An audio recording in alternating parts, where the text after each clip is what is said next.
Hi guys, so happy to be with you before the end of today. I have loved hearing from so many of you that have said these videos have helped you finish the Book of Mormon, and that just makes my heart so happy that I can help in some small way.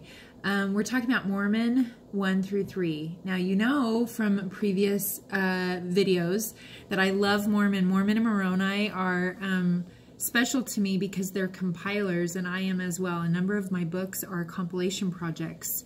And it's interesting to note here that Mormon abridged the books of Mosiah, Alma, Helaman, 3rd and 4th Nephi.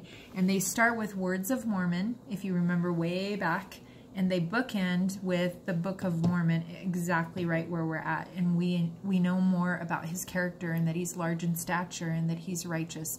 And eventually his son Moroni is going to take over.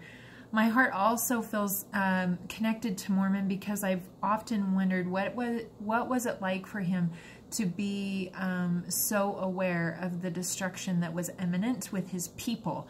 And the 3 Nephites in chapter 1 are taken away because the war has started. And then in chapter 2, even with all of the preparing, they're losing ground.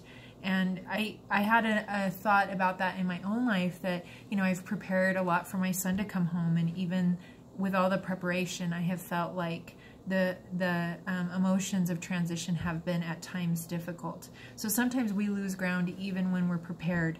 But Mormon is sad here because he's watching over this destruction, and he sees that they have become weak because they're not righteous. And he's checking his boundaries, like, I don't want to keep leading them. They're not being righteous. And it says in chapter 2, one of the saddest verses in the scriptures, that the day of grace has passed.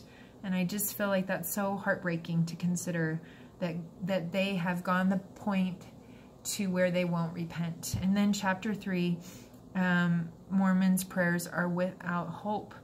And I wonder what that was like.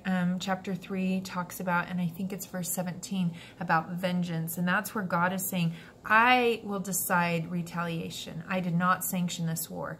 So sometimes in the scriptures we see these conflicting things. No wine, wine. Pork, no pork. Polygamy, no polygamy. War, no war. And so I hope this helps you in some way today. And thank you for joining me, and I'll see you tomorrow.